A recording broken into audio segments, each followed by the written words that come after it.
Hey everybody, wanted to let you know that my new book, Hometown Titan, Build a Local Business That Dominates Your Market, is now available on Amazon and has already hit the bestseller lists. We're going to be coming out with Audible soon and hoping to get it into some bookstores, but it would mean the world to me if you went out and got your copy here today, because in this book, I tell never before told stories on my 12 plus year journey in the moving industry. So go get your copy today, Hometown Titan, Build a Local Business That Dominates Your Market, and tighten up.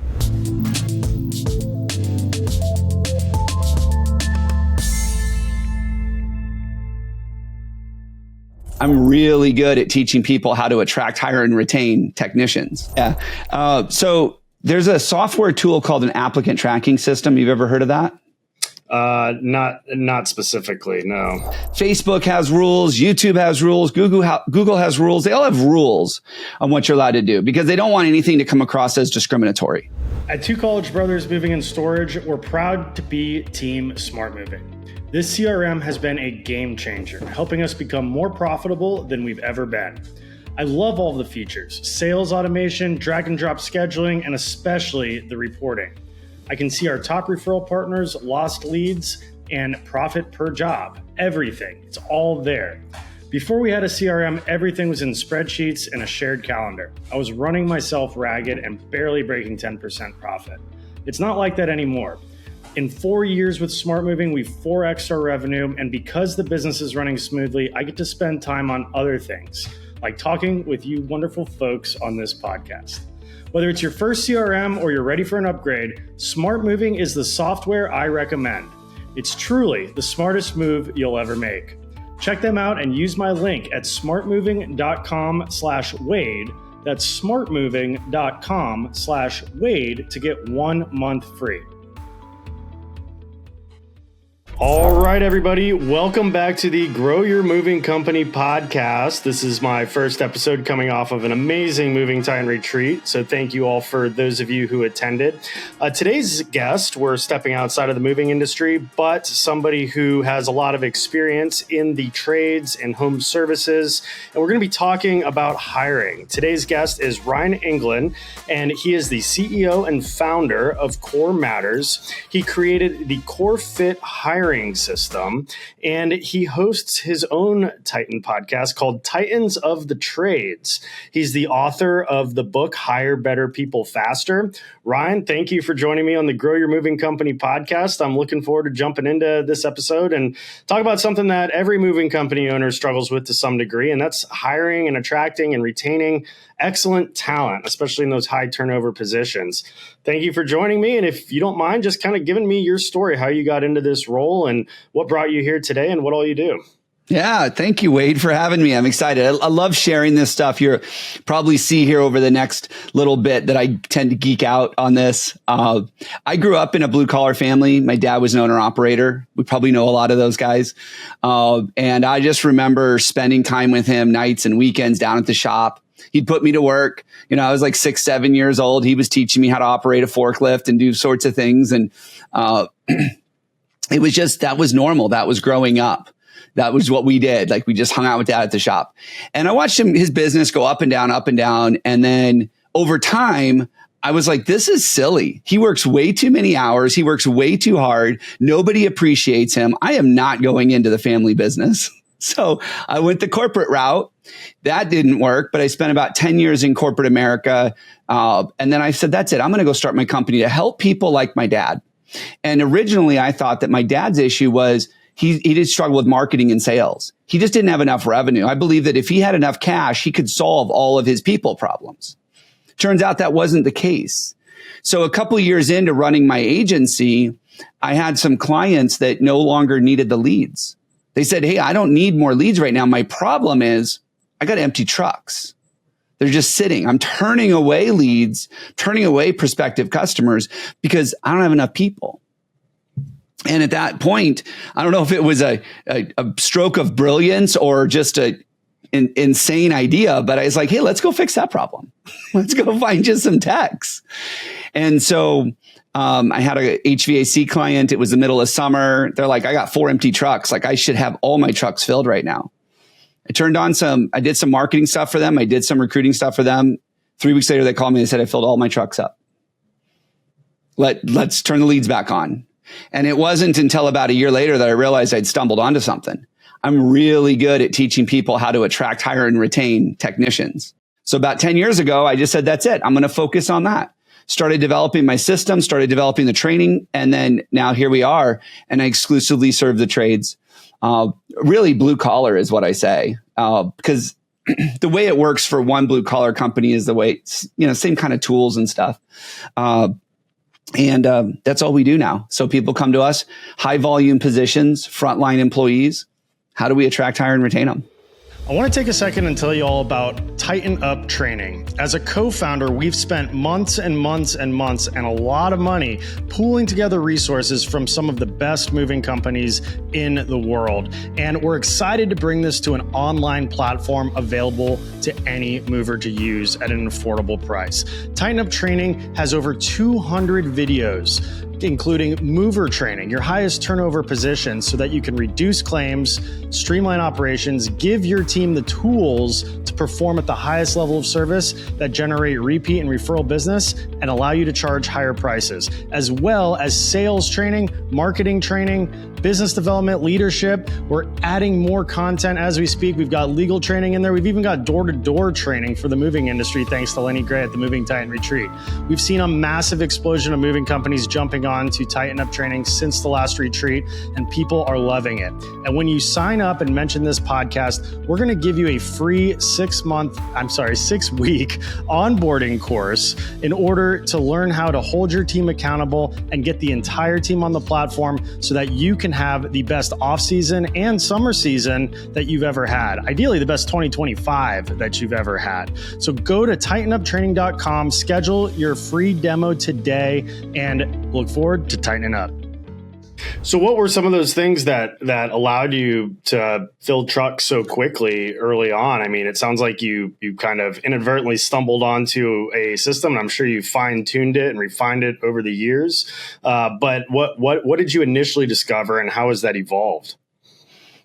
I think the first big breakthrough for me was when I had the realization that recruiting, this thing that we all feel like we have to do because we need people, most people don't like doing it. It's not really an HR activity. Recruiting is a marketing activity. And when we start thinking about, instead of going and looking for guys and going to Indeed and going to the job boards or hiring recruiters, if we said, how do we become the employer that people line up to work for? Like, we talk about that when it comes to customer acquisition all the time. How do we become that moving company that when someone's ready to move, they don't think of anyone but us? Right? Like, that's that idea of how do we get there? Because when they're ready to move, they're going to make a decision on a mover very quickly. And so if I'm not top of mind, I better hope that I'm AAA moving in the phone book. Dating myself now, right?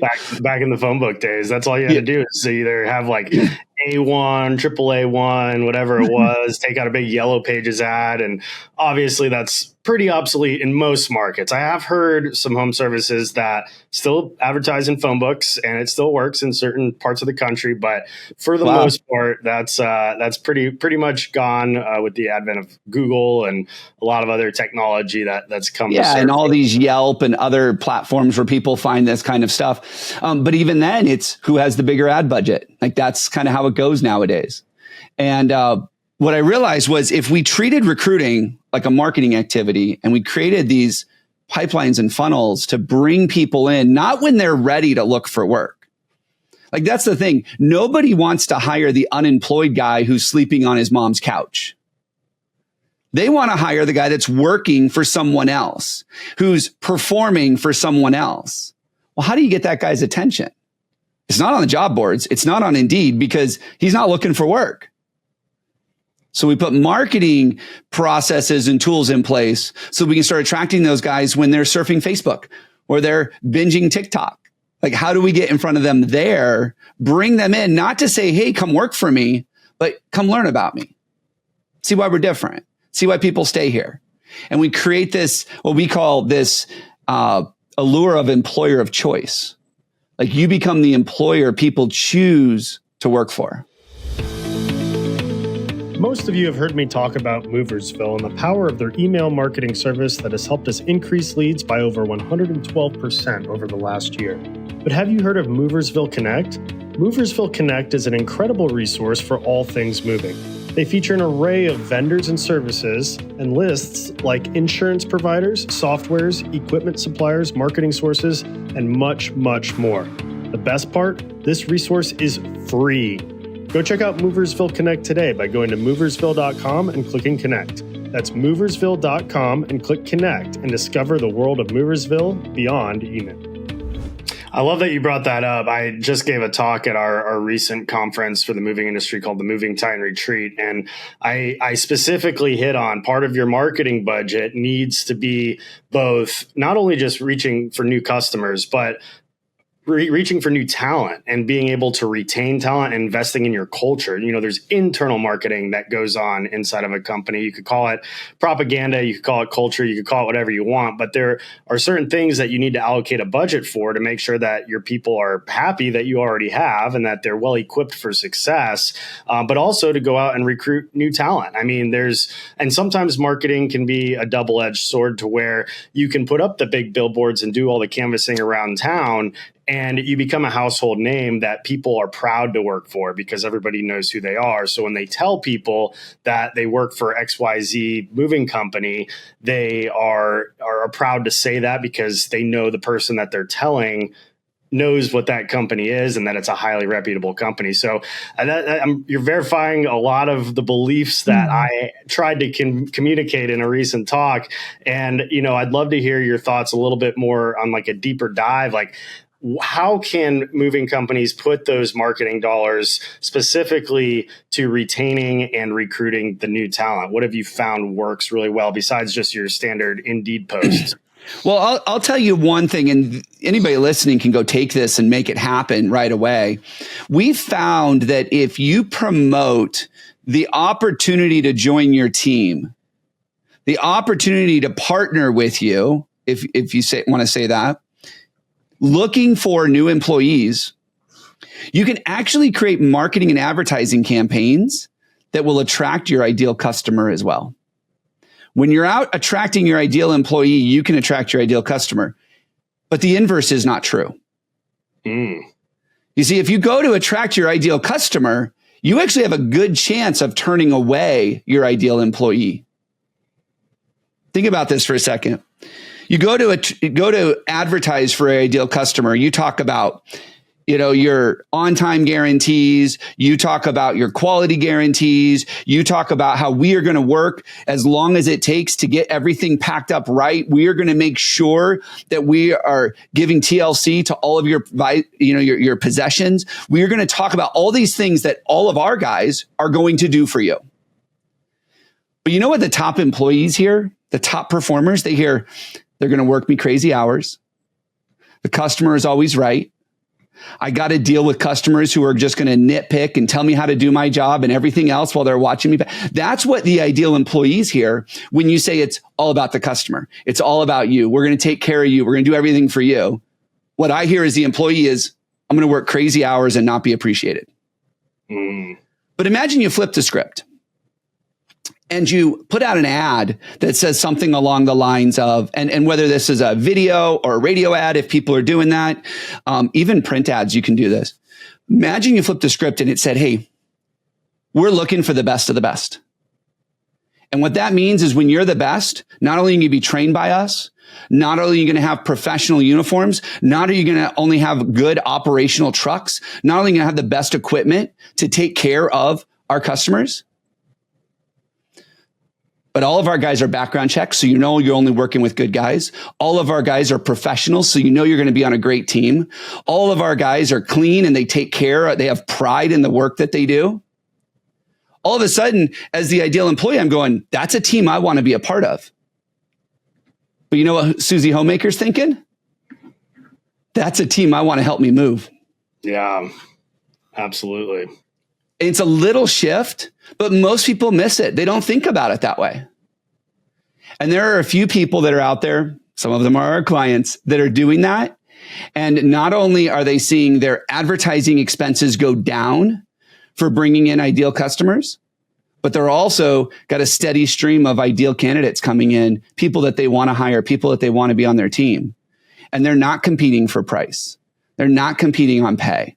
They're not competing on benefits. Because A players want to play on a team full of A players. Yep. A players do not want to play on the B and C squad. They just don't. And so if you don't present yourself as we only hire A players, we know we've got the best people, we invest in the best people, your A players are like, I'm going to look elsewhere. But when you go out there and you brag about your A team, your customers are going to be like, that's the team I want moving for me. 100%. What mediums are you using to put these advertisements out? What have you found is effective there? I mean, the rules around advertising for candidates or employment advertising has gotten so tough. Like Facebook has rules, YouTube has rules, Google has rules. They all have rules on what you're allowed to do because they don't want anything to come across as discriminatory. Right. So what we find is the best way to do it is to get people into an email list or a text message list. Like we do this for our customers all the time, right? Like we send out promotional stuff. We let them know what we're up to, but we never think to do that for candidates and create what we call a bench.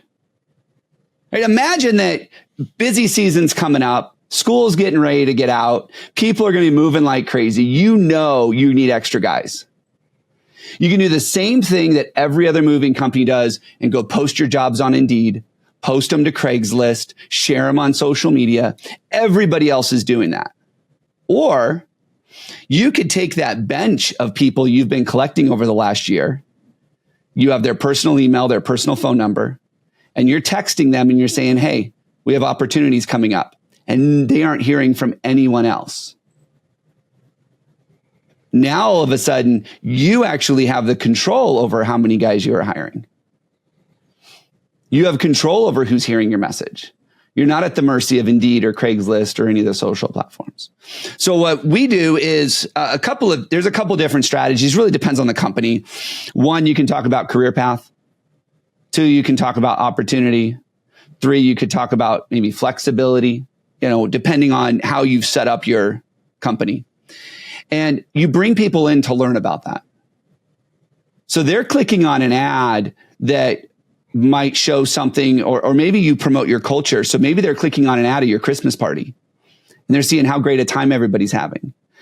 And they're learning about your company culture. And it's not, hey, come work for us. It's come learn what it's about like to be at this company. Come learn what it's like to be on our team. They click on it and they're like, whoa, this is cool. Yes, sign me up for text message updates. I want to know what you guys are up to. And that allows you to get around the non-discriminatory hiring practices, all that other kind of stuff. Now, are these texts and these email campaigns, are they like drip campaigns that are going to your entire customer list and any past applicants? Or, I mean, who are we targeting? It's just for your applicants. So you're creating a separate funnel just for applicants. That's it. You're putting former employees on there because we all have lost people that we wish we wouldn't have lost. Sure. Right. And we're dripping on them over time. And sometimes it's automated. Sometimes it's just when things come up. Like one of our favorite text messages to send is you do a company event and everybody's having fun. You snap a picture and you send a text message out to your whole list says, we wish you were here. And it's just a picture of you guys having a good time. Right. Now, are you curating that list? Say you have an employee who wasn't an A player that you had to let go or that you passed over on an interview. I mean, how do you build out this list to prevent people that are not necessarily wanted to join the organization and like make it almost appear like you're rubbing it in their face that they can't work for you? Yeah.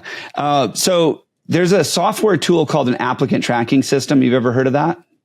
Not specifically, no. So it operates a lot like a CRM, but instead of it being your customers, it's all your applicants. It's all your candidates. So when someone applies to be a part of your company, they come into an automated workflow and the computer decides, like almost scores them and says, is this a good person? Do you want to move forward with this person? And then once you move them forward, like you've accepted them, you've moved them forward, you can have automated text messages, emails, assessments, surveys, all sorts of things get taken care of on their own. And what happens is anybody who gets to a certain stage in your hiring process that you don't straight up reject, we actually put them in what we call our bench, or like a hold for future consideration. And so that's, you're curating them as you're interviewing them, as you're reviewing them, because there are going to be people that you wish you could hire that turn you down. Gotcha. You want to stay in front of those people. Yeah. We use a program called Bamboo HR. Are you familiar with that? Yeah. So Bamboo is an HRIS, an HR information system. They do payroll, benefits. They do everything with HR. The Bamboo actually has an applicant tracking system built in where you can post your job and it'll send it to all the job boards and everything else. What we found is that in those HRIS systems, they put a lot of emphasis on the HR management side of things, the benefits tracking and the payroll and all of that stuff. They don't put a lot on the applicant tracking system. So we usually find there are better tools that will integrate with Bamboo that we use that have more automation built in. What are some of those tools? So is it the applicant tracking system is basically like a general term like CRM, right? Like, or is there a specific name of a software that might integrate with Bamboo or that you use that you've seen success with? Yeah, so we have a couple that we like, and right now the two that we use or that we recommend to all of our clients, it depends on if you're tech savvy. Do you like the latest, greatest automation, AI, that kind of stuff? Or do you like the tried and true, the things that tank, but maybe they're not keeping up as much with AI and that kind of stuff? I find that it really depends on the culture as to which way they go. Because here's the thing about anything adopting AI and new automation techniques and all that, it's likely to break if you don't know what you're doing. The last thing I'm going to do is make more work for you guys. So we have one, the tried and true, the tank, we use Applicant Pro. And if anyone wants to reach out to me, if you let them know that I sent them over to that, or I sent you over to them or anything, they'll actually install our workflows and our templates for you. So basically, if you go through Core Matters, you'll get all of our templates, our workflows, everything that's built into the system. And then the other one we like is Discovered. And Discovered's a fairly new applicant tracking system, super high tech. It's got AI built in, lots of automation, lots of assessments. But it's almost like you need a degree to get it set up. So it's definitely not as turnkey as like Applicant Pro. But we do a lot of ATS implementations because companies come to us. I want you to go out there and sell moving services. I don't want you to worry about setting up new software. I mean, how many times have your listeners gone and got excited about a new software and they started working on it? They're like, I can't figure this out. Yeah. I think a lot of listeners and one of our partners on the show is Smart Moving, and that's a CRM. They don't necessarily, I don't know. They just released an open API. I'm not sure if an applicant tracking system is a fit into that plugin necessarily, but there's always some kind of new tech software, a lot of, email, text message, drip campaign softwares out there that are no doubt very powerful tools, but they, a lot of times, like you said, do require to be set up correctly in order to get the full functionality out of them. And so your firm, Core Matters, you kind of help navigate that process, it sounds like. We take on all the administrative work. We ask you a few questions and then we say, okay, we're going to set it up using our best practices, which gets you 95% of the way there. And then you're like, oh, I wish this email or this text message sounded a little different. Okay, perfect. We'll make those changes, but we make the change for you. You guys don't have to do that on your own. Nice. I love that. Yeah. So you mentioned that, a lot of times this marketing that we're doing to attract the ideal clients and saying that we have, the best people, that we take care of them, that they're uniform trained, background checked, they're given the tools for success, roadmap to success, to advance, whatever, can attract the ideal customer. Now, if these are targeted campaigns towards past applicants that either turned you down or left that you wish hadn't, or you just didn't have the room to put into your organization. If these campaigns are going strictly to them, how is that attracting the ideal customer? Or what other ways can you kill those two birds with one stone and attract the ideal applicant and the ideal customer? Yeah. So your online content. So, most job seekers are online now. I think most people search for everything online. all of your online campaigns, whether you're advertising, you're doing video shorts, you're doing reels, you're writing content for your website or anything like that, all of that, we don't do a lot of segmenting with that. We cast a wide net, we put it in front of a lot of people, and customers are inevitably going to see it. So when they click, they're going to learn about your company and they're going to go down the customer funnel. When a candidate or a potential candidate clicks, they're going to go down the employee funnel. And so just like you have an email list for marketing to your customers, you'll have a separate email list for marketing to your candidates. And so once they're in the funnel, like once you're in your pipeline, you'll have separate campaigns running. But the information that we put online, the advertisements, those kinds of things, we do just a big catch-all. Like, let's talk about the quality of our team, the quality of our people. Let's talk about our culture. Let's talk about why we care about the things we care about. And we find that works really well, especially in home services, and getting people to go, okay, that's a team I want to talk to. Yeah, no, that's brilliant, and I love the idea of the applicant tracking system. We've for years kept a spreadsheet of every applicant that comes through and just highlight them yellow, green, or red. Red being non-hireable, green being this guy or girl, we have to actually, we got to get them on board, and yellow being like, we're not quite sure, we'd give them a chance if we need to fill a role. Yeah. But we've never been able to automate it. I shouldn't say never been able to, but we haven't necessarily automated that. And in the early days, we used to basically have this big, long list of hireable candidates. And when we get busy, we'd just manually start reaching out to them. And, the best people with the most availability would get the most work opportunities. And we've modified that over the years because now we have W-2 employees that we have a more, strict schedule with more full-time employees, where early on when we didn't have a ton of work, it was a lot of part-time people. Do you find that this system works well for a company that may not have a full calendar of moves? Maybe they're just starting out, maybe they're going through a slow period, to fill in some of those gaps with people that you can basically get trained up and basically put them on the bench. I love that term. And then essentially be able to call on them when a need arises. Yeah. So we have a couple of companies, industries that we work with where they're predominantly part-timers or it's predominantly shift work. And so what we do is we've adopted a little bit of a gig economy mindset for recruiting and attracting those kinds of people. These are the people that maybe they're Uber drivers or maybe they drive for Amazon already, but they would love it if they could just have a little bit of variety in the work that they do. Sure. So we can actually create a pipeline of just potential gig workers. They come in, they get their training, you send them out on a job or two, and then they're like, I like this, just call me when I got a job coming up. And so you could actually post something and go, hey, we got 3 extra moves we need to fill this weekend. Who's up for it? Right? And it's contract work. Yeah, because the moving industry, it's very seasonal and everybody likes to move at the same time. They like to move at the end of the month. They like to move on a weekend and they like to move in the summertime. Yeah. And so, you find an end of the month in the summertime that falls on a weekend and all of a sudden you might have 50 requests, but you only have enough guys for that steady, workflow of full-time people. So in order to maximize on strike while the iron's hot, maximize on those opportunities, it could be very helpful to have people that are great people that are pre-qualified and that are already trained up, ready to go. Maybe they're teachers and they need a summer job to supplement their income while they're off work. Or maybe they're an athlete that's, training to try to play professional sport, or a musician or an artist or somebody who is in the gig economy that doesn't necessarily have a full-time gig.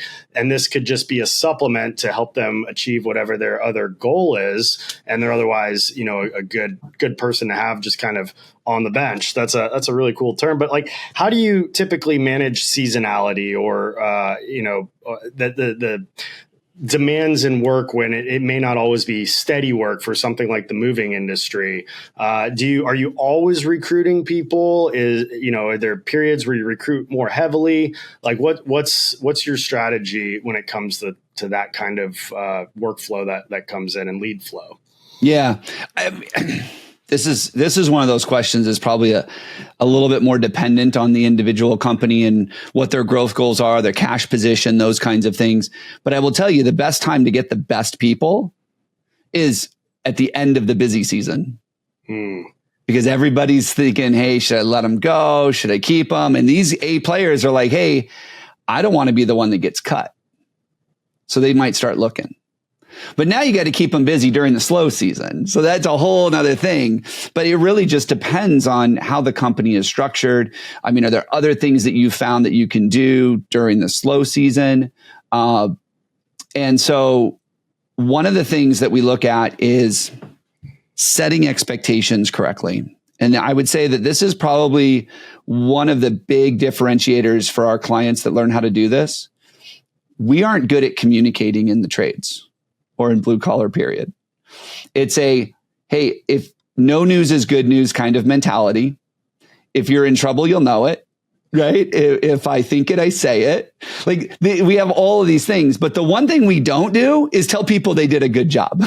Like we don't do that kind of stuff. And so what we found is that if you can get really good at setting proper expectations, letting people know what you're really thinking, letting people know that you are focused on creating an environment or a culture where trust is just the norm, you can have different kinds of conversations with your people. For example, you could say, hey, I know that we just put some ads out and we're excited to talk to you. You sound like you'd be a great team. Things are a little slow right now. Can we work together on a way that keeps you engaged during the slow season? So when I am ready to ramp up and hire, we're top of your list.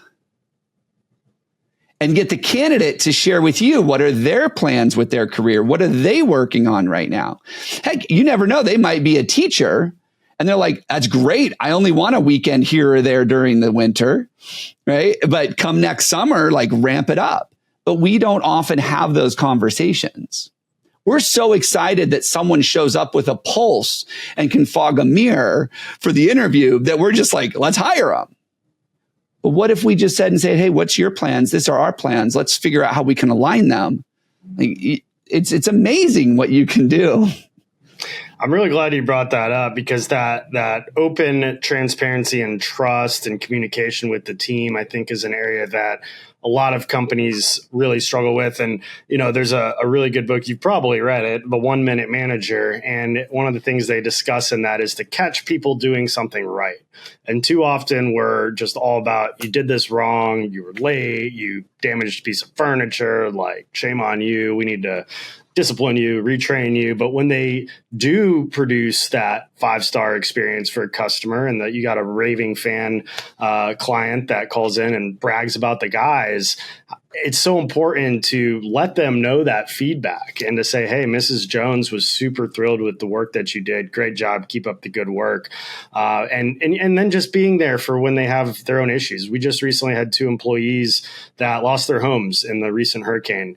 And, we reached out to them to see what we could do to support their family. You know, sometimes you have people that have a baby or a life crisis. Maybe it's a good thing like a baby, or they're getting married, and to be able to recognize those anniversaries and the birthdays and the babies and like being able to do all of those little things, it goes a long way and it makes people feel appreciated. What ideas do you have to help to make people feel appreciated, catch them doing something right, or to take it beyond a level of work and make it more of like they're part of the family?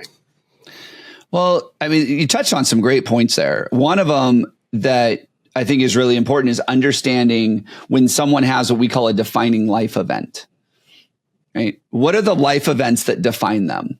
A baby, a move is one of them, storms, losing their home, illness, children that are having problems in school, difficulties in a relationship. Like all of these things are defining moments in people's lives. And the reality is, if we want people to care about our business, we have to care about them. And I'm not just talking lip service. I'm not like we have to genuinely care about them. Now, we don't have to start writing them big fat checks and be like, hey, go buy a new house. Like, that's not what I'm talking about. But there's this idea that in the industry, in blue collar, we have ignored empathy. We're good at sympathy, but we're not good with empathy.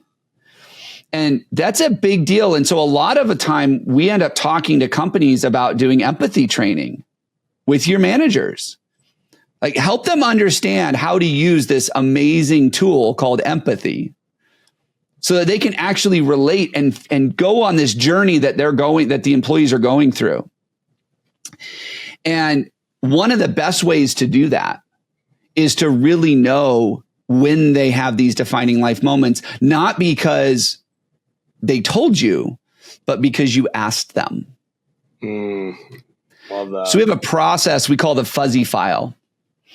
And there's things about us that are fuzzy. Like, Wade, I know that you're, prominent in the moving industry. I know that you've got a conference. I know you've got a podcast, but I don't know how long you've been doing it, right? Like there are things about you that are fuzzy.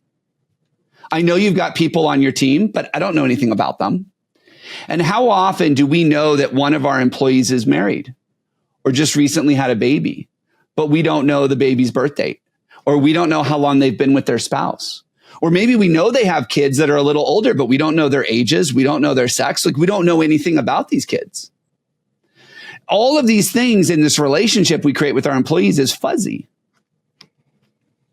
I mean, it's even silly. Like we don't know what their favorite restaurant is. Like little things.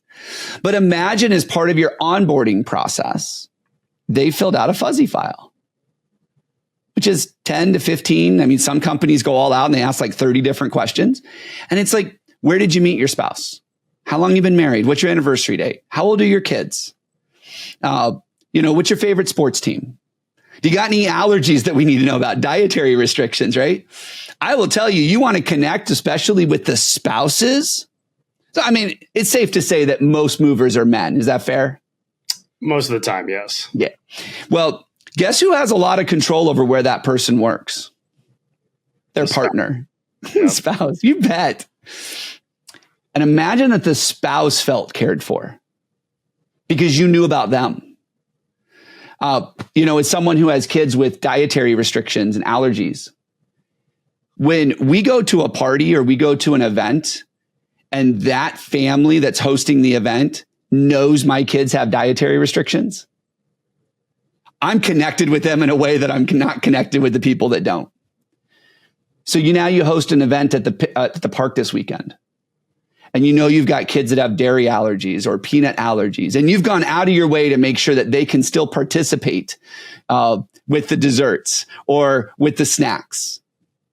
You know what kind of connection you create with that family when you do that? Nobody's doing that. They feel like they belong there. They feel like you care about them. They feel like you have empathy towards their current situation. You're creating lifelong employees, all because you asked, how old are your kids? Do they have any dietary restrictions? And I know that's an extreme example, but I think we have like a list of 60 different questions you can ask just to learn about people. And then that way you can create events or create opportunities to connect with them at that level. Nobody in the trades is doing that. One of the worst parts about owning a moving company has to be finding quality movers and drivers. Trying to run all the job ads takes up time, and then you schedule guys to come in for interviews and they never show up. It's a massive headache. Well, let me tell you about a good friend of mine named Winston who runs a company called Move Up Consulting. Move Up specializes in hiring and recruiting for the moving and storage industry, and they do all the lead generation for mover and driver candidates. They have a fully built hiring CRM, plus you get a dedicated account manager who phone interviews and screens all of your candidates. Once they find qualified candidates, they schedule in-person interviews for you and your management team so you can make great hires. They even handle all the appointment confirmations. It's that simple. To start building a better moving team today, visit moveupconsulting.com and tell them Wade sent you. No, and it goes so far. If I have a key employee, a lot of times that I'm hiring for, I'll take them and their partner, spouse, whatever, out to dinner, and it allows us all to kind of get to know one another. It does go a long way.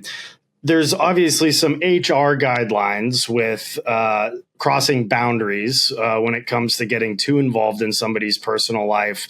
How do you walk that line of showing that you care and getting involved and asking questions, particularly in the interview or throughout the employment, without overstepping one of those boundaries that could potentially be a HR violation?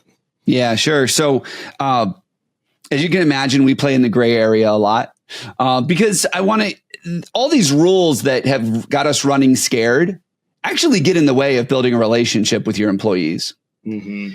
And what I've found is that if you're not acting in a way that is contradictory to what you're doing, if you're not out there looking for a reason to not have someone on your team or something like that, most people like the fact that you know about their family.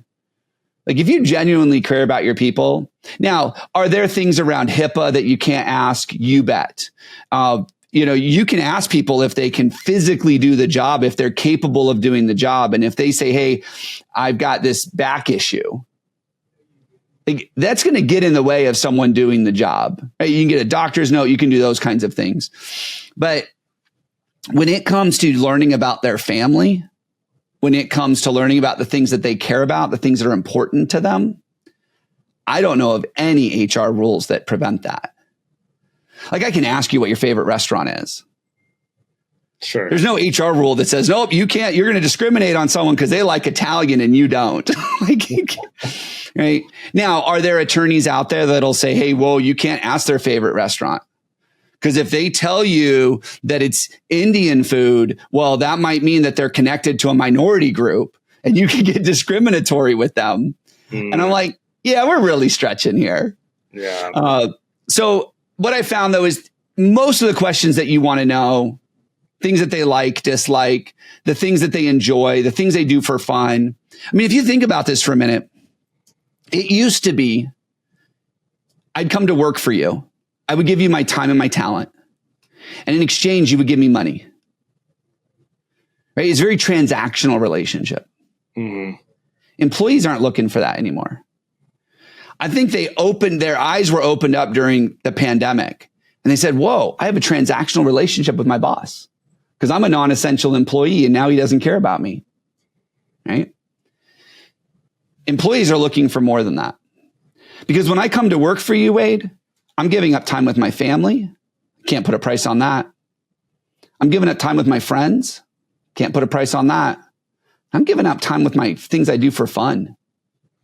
You can't put a price on that. You couldn't pay me enough to say, hey, give up time with your family. Give up time with your friends. Give up time with the things you do for fun. You can't pay me enough to do that.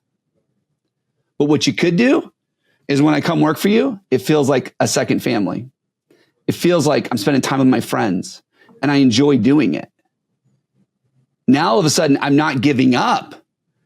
I'm just shifting where that happens from my personal life to my professional life. Yeah, and I'd be willing to bet that a lot of HR complaints arise because the employee feels like it's strictly transactional and that they don't feel that connection, and that, by making sure that you ethically, kind of tote that line and make them feel cared about and as part of like a bigger picture, a bigger family, they're less likely to be looking for ways to take advantage of you in the company because you've built that mutual trust back and forth. What about when somebody is sick or injured that directly affects their ability to work, whether they're an hourly employee, a salary employee, say they have a motorcycle accident, or they have to, they're diagnosed with some kind of an illness that they are required to take some time off of work to rest or recover, or they just physically lose their ability to do the job at hand temporarily, and they plan to come back once they're better. How do you take care of those people? Because, as a small business, a lot of people listening to this, most pretty much all people listening to this probably are small businesses. You can't just afford to keep people on payroll just out of charity. But at the same time, you don't want to lose valued people for the long term if it's just a temporary injury or illness that, could lay them up for a few weeks or even months. What are the best ways to basically keep them engaged without having to necessarily, pay them for work that they're not actually doing? So there's two sides to this question, and I want to make sure I'm just going to disclose here. There's a compliance side, a legal side, FMLA. There are other laws that require you, if you're a certain size company or something like that. I am not an expert on those. So make sure that if you do have this situation where someone gets hurt and they cannot work, that you consult a HR attorney or someone to actually keep you out of any legal trouble. Sure. Because you do have to be careful on that front. On the other side of it, some small companies aren't big enough to have to worry about those kinds of compliance requirements or regulatory compliance requirements. And just have a conversation with people. Hey, Wade, man, I feel that, you've got this thing you're going through right now, whatever it is. Like, I feel for you. And I know you need some extended time off. Like, what are we looking at here? Are we talking 6 weeks? Are we talking 10 weeks? Are we talking 6 months? What do we need? Now, how can I support you in that? Knowing that I'm a small business. Like, I can't just keep paying you if I'm not getting the work done. So maybe there's a way that we could lighten your workload and you go to part-time pay. Or maybe there's a way we could shift you into another role temporarily that I get a ton of value from, but you could do maybe remotely, right? While you're recovering or dealing with this. Like, let's explore those options, because I don't want to lose you as a team member, but I want you to take care of you, because that's more important right now than taking care of this business. Love that. I mean, if you approach it that way, who's going to say, I'm going to go look for another job? Yeah. They may not be able to look for another job. And sometimes it's tough. I mean, you want to be able to support somebody, especially when you've got a great relationship with somebody with a lot of talent that is an asset to your organization.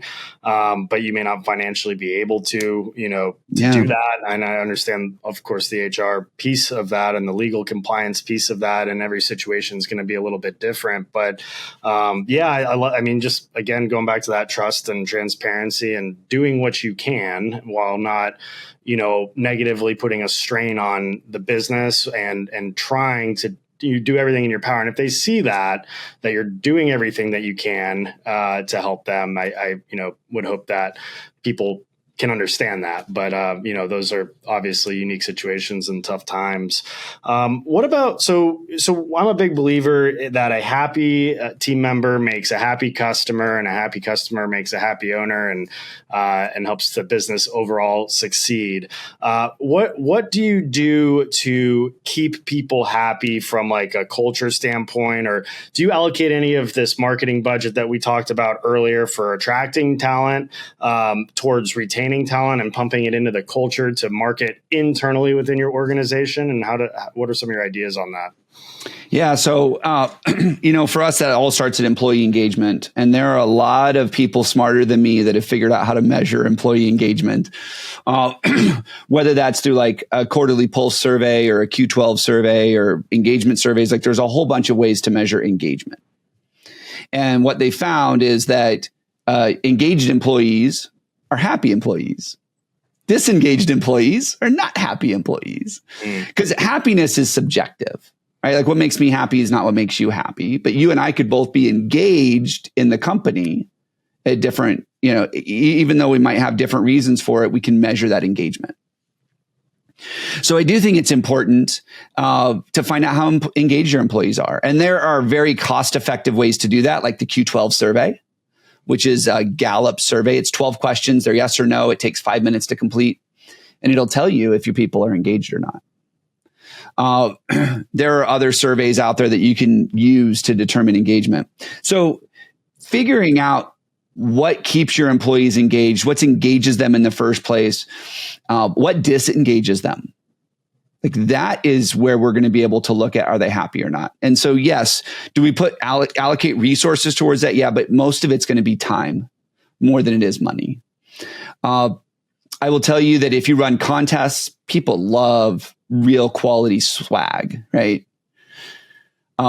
They love their Carhartt jackets and their Columbia, shirts and those kinds of things. Quality swag goes a long ways, because not only are they proud. Quality swag, like company branded material? Yeah, company branded swag. Yeah, company branded material. We got a company that we've worked with, and they do these really nice bomber jackets, and they put the company logo on them, so it's like no secret. It's company expense, but it's hard to get one of these bomber jackets. Like, it's not easy, and so when you get it, these guys just walk around strutting it. Like, look at me, I got one. Right. So there are ways to invest in, say, company swag. There are ways to invest in your people in ways that are beyond just money, financial. One of them I talk about is employee referral programs, right? Like, if I'm not happy, I'm not referring my friends here. And everybody I know wants more employee referrals because we know that's where the quality people come from. Yeah. And everyone I know wants more of them, and they can't figure out how to get more of them. And the truth is, most of us reward our people with money. Refer a guy. If he stays 90 days, I'll give you $500. Well, there's a whole bunch of things wrong with that. But the big thing that's wrong with that, only 6% of people will refer for money.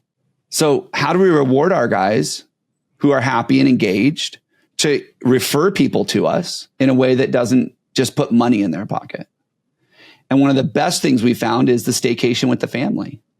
You know, get them a weekend at Great Wolf Lodge with the kids, right? Yeah. It probably costs you the same amount of money, but now you've created an experience for that family. You've included the spouse in it, who we've already talked about, helps make decisions on where these guys work. Like, it goes a long ways doing those kinds of things. And that engages people, and they get excited about that. Make contests out of it.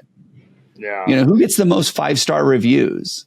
That person gets a staycation, or that person gets a weekend away, or heck, maybe you come up with a prize pool and these people can get it. But I don't want to see you investing money in the process. If you're going to give money to this, I want you to give it to your people. Don't give it to someone else. I love the idea of rewarding the top performing team members with, you know, something like a nice jacket or some kind of swag, because now all of a sudden they're going to wear that with pride out in the community. And it goes back to what you were talking about before. You have your best people who are the best representation of your company out in the community promoting your company. I mean, I wear pretty much the same, you know, Two College Brothers shirt and hat almost everywhere I go. And it's a conversation starter everywhere I go. Yeah. Oh, I've seen your trucks. Do you work there? Oh, yeah, I own it. Oh, no way. And so we start talking. You know, I frequent a lot of the same coffee shops or restaurants or gas stations or wherever, grocery stores. And people, you know, I'm constantly wearing this. Obviously, it's my company. I'm proud of it and I'm rocking it. But if you can make people proud of their company as well because they love working there, and you give them something nice to wear that's fairly fashionable as a company branded piece of furniture or clothing can be, that's going to help attract a lot of that talent. And when people stop and ask them about the company, they're out now vouching and selling for your business. And I think that's a really cool idea. I really do like that. Are there other activities that you can invest in? I know a lot of people, we've done this, moving company owners will cook breakfast for the team, or they'll have like a appreciation night once a month or once a quarter where everybody goes bowling. Like, they're creating those experiences. Invite your spouse, your kids for a company bowling night. One thing that we've run into, though, when we do a lot of that stuff is that people are, you know, they work so much in the company that they don't really want to feel obligated to come to an event, even if it's something super fun. It's like, I just want the time off. Like, I don't want to have to go be around the people I'm around with every day. You know, what are some of your suggestions when it comes to those culture building activities, or just, you know, other places you can allocate marketing dollars to that doesn't feel like an obligation for people, to where it's like, oh, well, I have to go to this work thing on a Friday night or a whatever night because, you know, I don't want to look bad in front of my boss. I don't really want to go. I'd rather just sit at home and relax. You know, how do you overcome some of those things, and what are some of the I would say make the experience about their family and not about them. So, like, why do we host a bowling night? Because we want to tell our people we appreciate them. Well, no. What if we hosted like an awards night and we brought the family and we actually gave awards to the families as well as we give to our people, and we make it about the people they care about. Right. What if we did something where we said, hey, I'm not interested in what you want to do. Can you ask your kids what would be a fun weekend event? Love that. Right. And so now all of a sudden we're taking it off of the employee and we're like, hey, you work hard here. I want to appreciate the people that support you at home. How can we do that and have that conversation? Love that. It just changes things. And when you start investing in the people that they care about, they're going to be a lot more loyal to you than when you just say, hey, I'm going to cook breakfast for you. Like, frankly, if someone cooked me breakfast, I'd be like, you know what? I already ate. Or, I think for me, I've got dietary restrictions. Like, I can't participate anyways. Or like, you know what? I just stopped by Starbucks this morning. I do that every morning. Like, I already ate. Right. And so I wouldn't value that as much. But there are other ways to create contests or to get people engaged and get people excited and have them rally around an idea, than just doing the things where it feels, I would say that sometimes we get in such a rut or such a rhythm with these things. It almost feels like we pencil whip the breakfast. As leaders, as owners, we're just like, hey, I did a breakfast check. Right? I just invite them to bowling night. Check. I'm doing a good job because I check the boxes. And your people are like, I really don't care about those boxes. Yeah. The box I care about is it was just my kid's birthday and we're struggling financially. And I had to tell him it was going to be not a good birthday this year. That's the stuff they care about. So how do you get them to come to you and have that conversation? No, that's some really, really good stuff there, because I do feel like sometimes owners, they see something on one of the Facebook groups for moving company owners and they're like, oh, well, they're cooking breakfast for their team. We better cook breakfast for our team. Like, it's just like, it's kind of like the obligatory, thing, but it doesn't serve the purpose that it looks like it serves. Like, it makes a lot of the owners feel good about themselves and look good when they post pictures to the Facebook groups in front of the other moving company owners. And it's almost like a selfish thing, because you want to know that you are doing the thing, but what's the end result that's desired from it? And I think you hit the nail on the head. What do you want to do on a Friday or Saturday? What do you want? What do your kids want to do on a Friday or a Saturday, or your spouse, that is going to increase that culture at home, and help that and make you look like the hero to them, not necessarily just the obligatory box to check as the owner. I mentioned that fuzzy file earlier. I mean, imagine that once a year you mailed an envelope or a letter to the spouse a week before their anniversary and said, hey, congratulations on another year. They're an amazing team member. I love having you guys part of the team. Here's $100 gift card to your favorite restaurant. Like, that's way cheaper than a bowling night. Yeah, even if you did that for everybody on your team. You're doing it once a year. And not only did you save his butt because he probably forgot about the anniversary, but now it came to her and it meant you're paying attention. Right.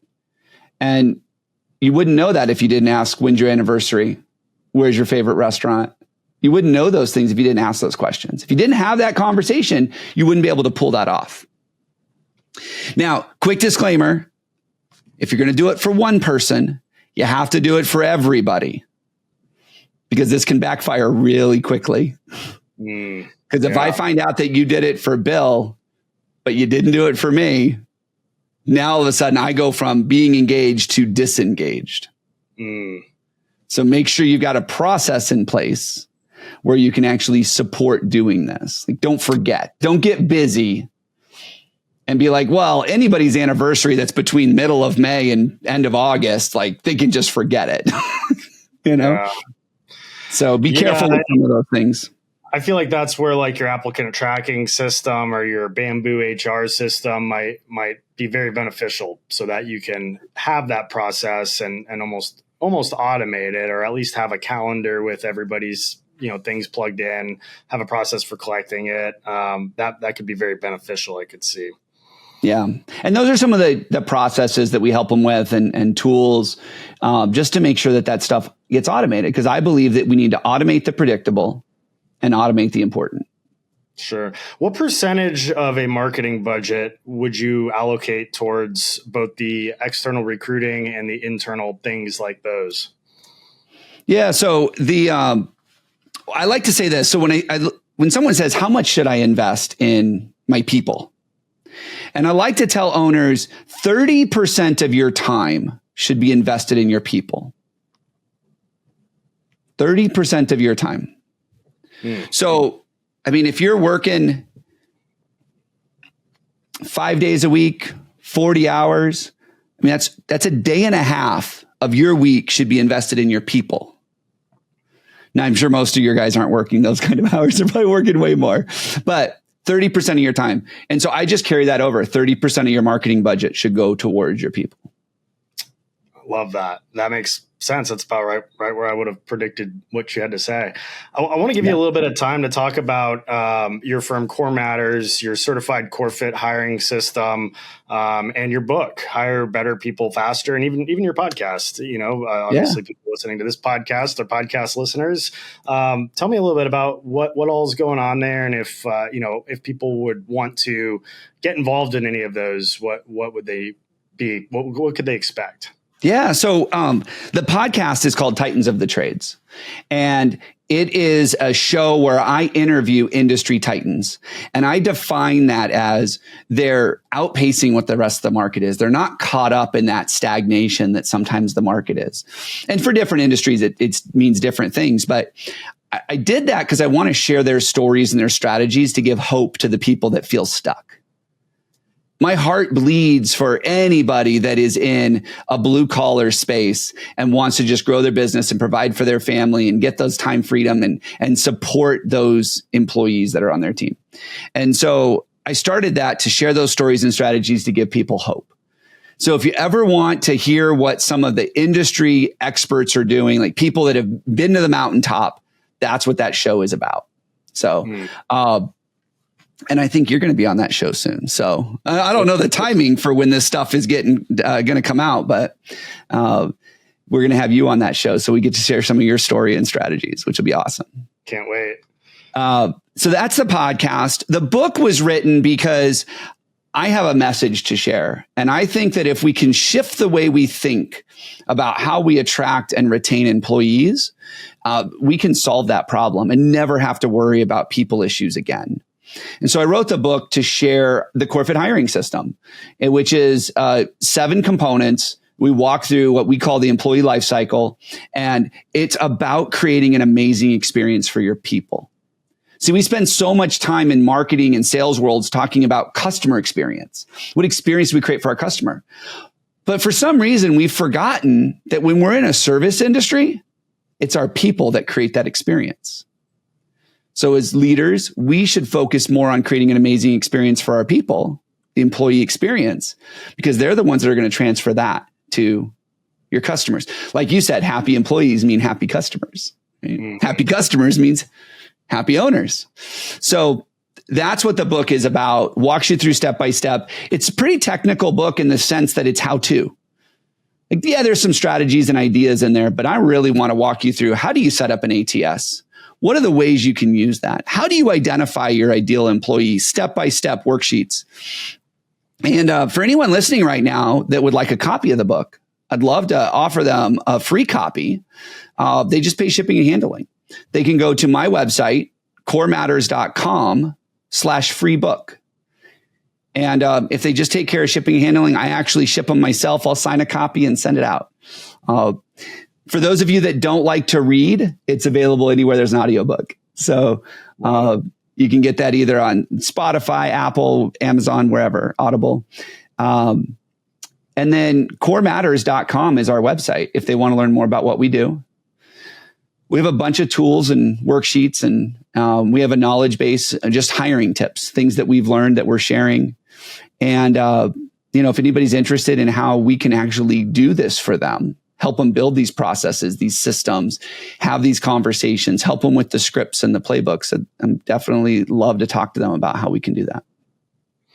Awesome. Love it, Ryan. Thank you so much. I took a ton of notes here, wrote down a bunch of timestamps to go back and listen to.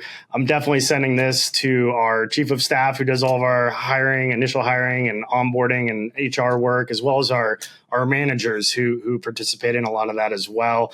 This is a must listen episode. You had a ton of really good ideas on here.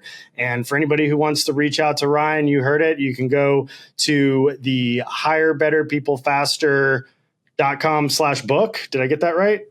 Corematters.com. Corematters.com/book. Free book. Okay, got it. Free book. Corematters.com/free book. If they go to Hire Better People Faster, they're going to learn about the book and it's going to redirect them to Amazon. That's how that one works. Okay. Cool. You're giving me ideas because I just launched a book last week or 2 weeks ago, I guess now at our retreat. So now, these are really good ideas. And well, I gotta, anybody that's thinking about writing a book, I have a whole long list of what not to do. I'm an expert at what not to do with publishing a book. So it's a process for sure. Yeah. We could talk more on that offline, but I'm definitely going to go get my copy. This has been a ton of golden nuggets. Obviously, we hadn't known each other coming into this, so I didn't know what to expect, but you exceeded my expectations. And for anybody who is interested in learning how to recruit, hire, train, get better people to stay and be engaged, and pick up some of your ideal customers along the way, definitely check out Ryan's book. Go find him on corematters.com/free book. And until then, we'll see you later. Thank you so much, Ryan, for coming on the Grow Your Moving Company podcast. Thank you. This show is powered by HeyLou's virtual assistant team. They've revolutionized how we run our business and can handle anything from inbox management to social media, research, and yes, even production of this podcast. Want to reclaim more than 20 hours a week in your business so that you can focus on the things that really move the needle? Use our link in the description to get started with your own dedicated VA with HeyLou. And thanks to HeyLou for powering the Grow Your Moving Company podcast. Thank you for tuning in to another episode of the Grow Your Moving Company podcast. If you would like to learn more about any of the sponsors listed on this show, want to apply for the next Moving Titan retreat, or interested in owning or working for Two College Brothers franchise, drop me a line at wade@twocollegebrothers.com. Moving out. Have a great day.